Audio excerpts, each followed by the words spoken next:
chamanismo, física cuántica, se unen en la visión de Fred Allan Wolfe. Dr. Wolfe, Yes. I want to confess something. You are Okay. my hero. And I need to say you, Thank you. because we love your work, this is for you. Oh. From the indigenous communities, Wow. you have the Vision Quest, you have the... Oh, beautiful. It's wonderful. Muchas gracias, señor. Muchas gracias a usted. When you talk about quantum physics and the shamans, and we see there are two things of, in some ways, are connected. Yes. Can you explain us, please? Well,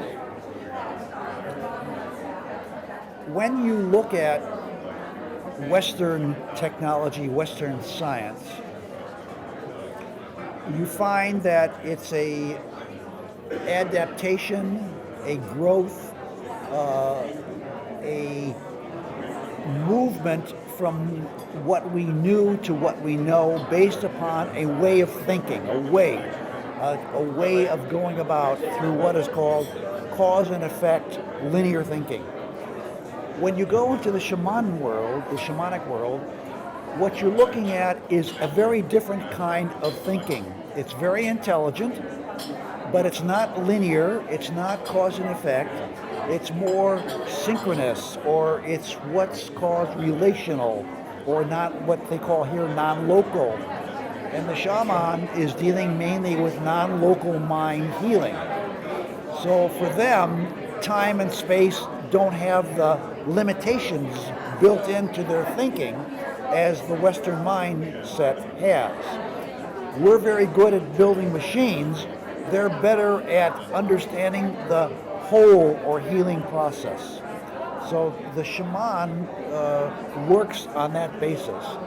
And in fact, often will use trickery to get people out of their linear thinking, because the healing cannot take place if a person is stuck on the idea of, if I'm to be healed, there must be a medicine, a cause, that will then produce an effect in my body. Whereas the shaman says, no, the cause and effect are already in your body. There's already there. All I'm doing is getting rid of that way of thinking, which is holding you from receiving the complete healing. So the shamans work on that basis. My experience with them has always been one of resonance. When I deal with the shaman worldview, or with shamans themselves, I get the idea that the shaman makes a person heal by turning the person into a shaman. You become a shaman. You become the shaman. The shaman has a certain frequency, a vibration, and in order for you to receive it, you have to shift your way of being. So he will sing a song, he will give you a drug, ayahuasca or something, or peyote. Peyote in the Huichol case. Which is just to alter your linear view, because he understands that you're stuck in a certain way of seeing. And you have to get rid of that in order for the vibration, which the shaman, it's not linear, it's all there at once. You see, I mean everything in this is very typical of the radiant field of breaking free of linearity. There's no linearity here. There's all kinds of forms emerging. We are one. The whole thing is one. Unity, yes. The unity. That's it. Thank you. You're And welcome. the Huicholes find all this in the dreams. What had to do the dreams with the shamanic world? The dream is a mode which begins in the early fetal development. As soon as there is a connection, brain and nervous system, the fetus begins to dream.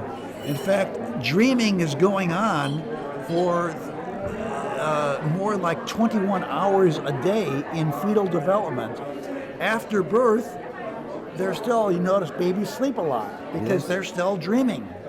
And what the dream is doing is developing a connection with the world. It's the development of a sense of person, a sense of integrating the nervous system, and the sense of differentiation between out there and in here. So all that is being developed. We as parents nurture a way of being or thinking by how we deal with the dreaming baby, how we nurture it, how we train it, how we teach it. In our Western world, we very soon learn about cause and effect. So children are learning if something disappears. In the shamanic world, you would say there's something surprising about that. Things vanish and disappear all the time. In the Western world, if something disappears, we want to know why it disappeared. Why? See, we want to know what made it disappear. We want to know how it happened that it disappeared. So we try to connect an experience with what we think is the past, and we draw a line and we say, there is the connection, cause and effect. In the shamanic worldview, I'm walking with a shaman, and suddenly I see a bird in the sky, and I say, oh wow, that's an eagle that just flew down and greeted me. And the shaman says, yes. And then as we walk further on, I notice it wasn't an eagle, it was an owl. I said, oh, that wasn't an eagle, that's an owl. Yes, now it's an owl.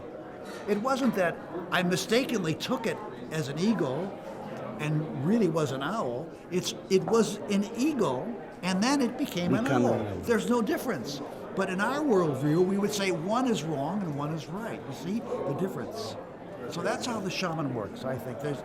Deals with the experience that we're having and not trying to connect it or tie it to past experience. And in this continuity of the time, something inside me it's a question that I have after I read your book about the eagle. Yeah. You are sleeping. Somebody throw you water, and you wake up. Yeah. And was 1 second. Now you wake up because you was in a boat, and just for tell me the dream, you're gonna do 20 minutes. Yes. But everything happened in 1 second. I understand that. Yes, yes, I talk about that in my book, The Dreaming Universe.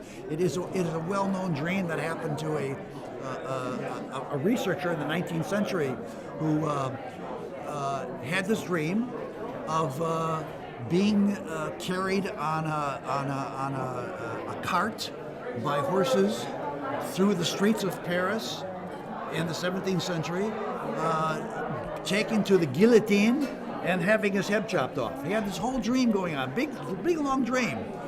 When he suddenly awoken, he woke to find that the top of where he was laying like this, the top of his bedpost had come down and hit him on the back of the neck. How could he have this whole dream, which was the whole dream, when the cause of the dream happened in the future? So now you see the difference between the linear and the non-linear, and this is what we see in the shamanic world, the dream world. In the dream world, as Freud used to say, you lay down with the snakes, your mother and your sister, and you make love with them all. Dr. Wolfe, thank you. Thank you for your sense of humor. Thank you for your knowledge, but thank you for you, Dr. Thank you very Quantum. much. And thank you for this. Very Oh, nice. with all our love, thank you. Okay. Thank you. It's our foundation, and And inside is a what DVD of what we do. Oh, okay. And it's, Excellent. Thank you very much. I'll keep this. Thank you. this is, nobody had this. Okay. But this is what we are doing with Deepak. And if you have time to see this, Okay, please. it's a DVD. It's a DVD, yes. Okay, okay. Yes. It's not ready, but it's what we try to do. Okay, thank you very much. Action.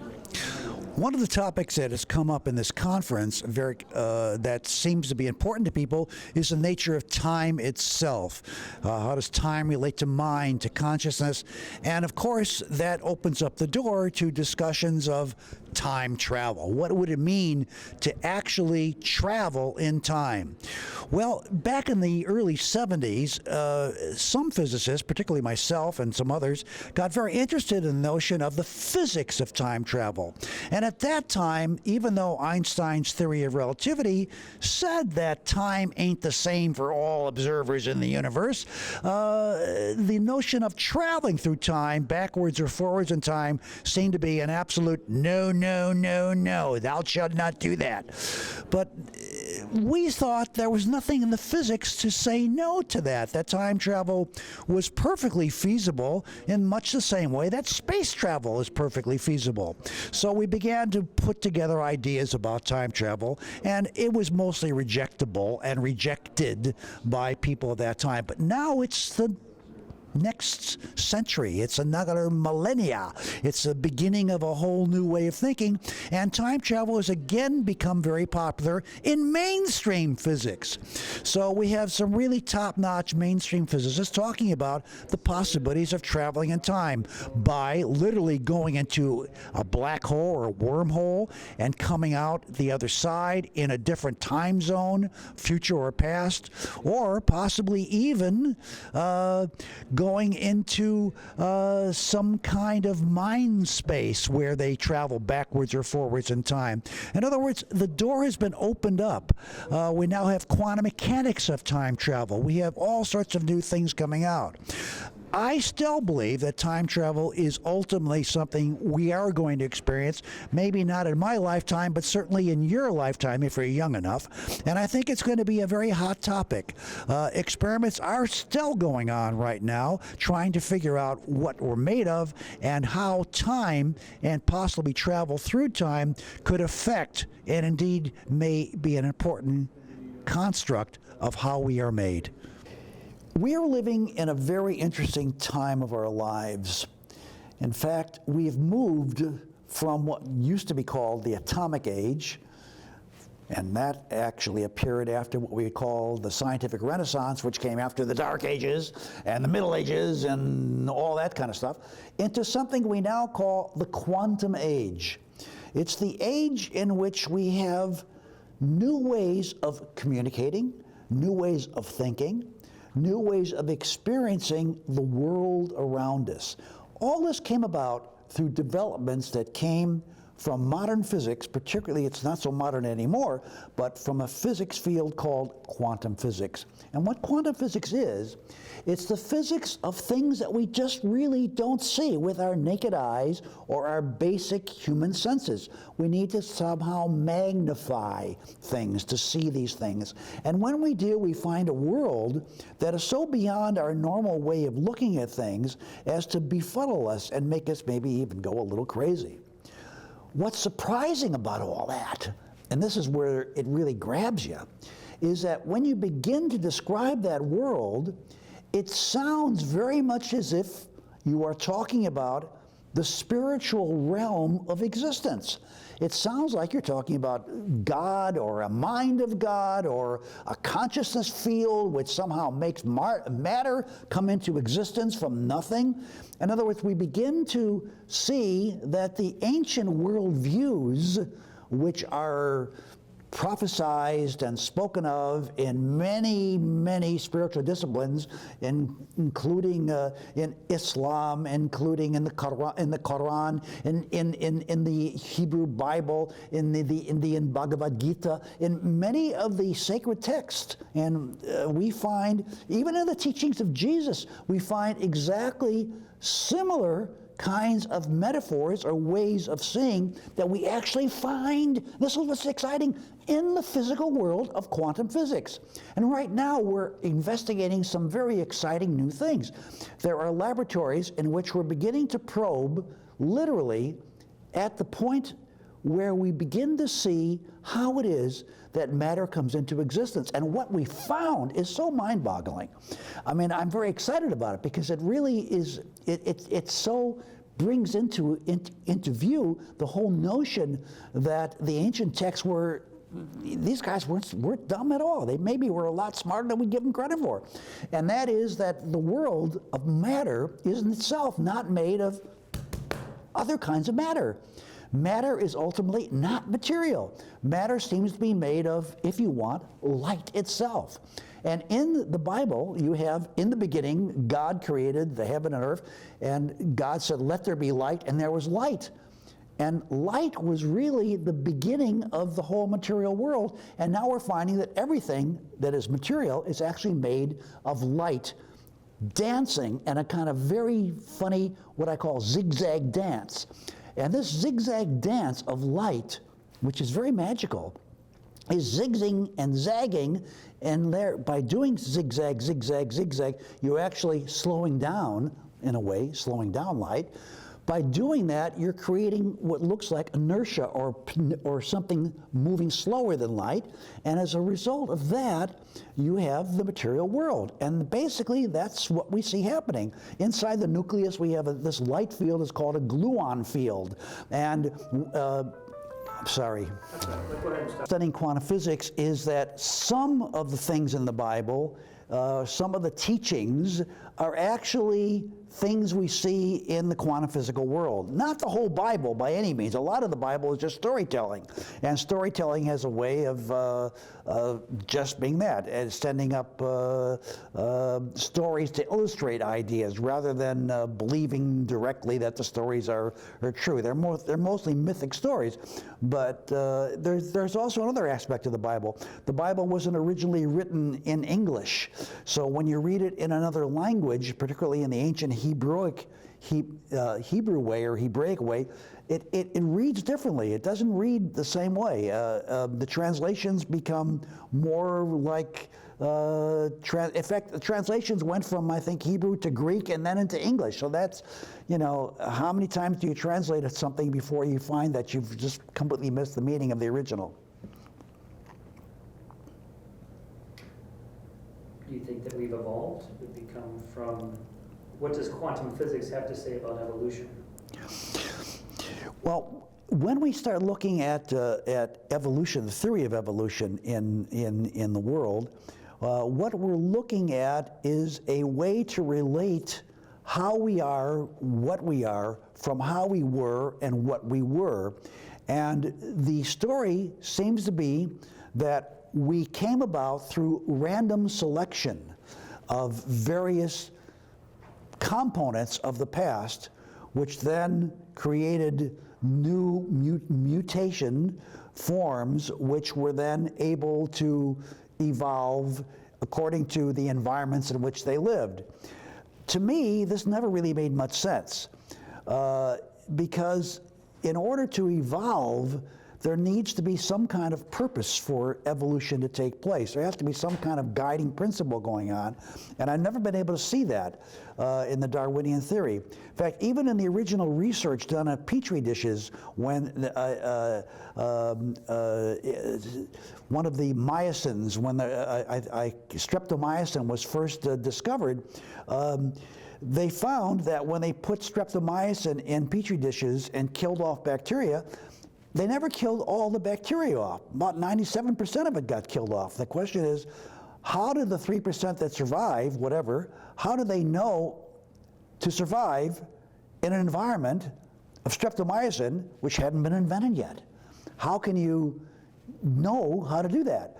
And there's never been a really good explanation of that from any of the people that have done any work in this. And I think this is an indication that there's some kind of other movement of information, maybe from the future, maybe, I don't know how you want to think about it, maybe from the cosmic mind or whatever you want to call it, that is directing the show. But I don't think it's just cause and effect coming from the past through random selection. Random selection, if I take 1,000 pennies and flip them in the air and let them land, the chance of getting 1,000 heads is very small. If I flip 100 pennies in the air and they land, the chance of getting 97 heads is very small. Or say 3 tails is very small. So how do we account for that particular distribution? Its probability is very small. How does these how do these small amounts of bacteria survive in a petri dish in streptomycin when the chance of that is extremely small? It was indeed a small chance, but at the same time, they did survive. And so it seems to me that we're playing a kind of a game in which we're saying, well, everything is basically chance, but I think it's more to it than that.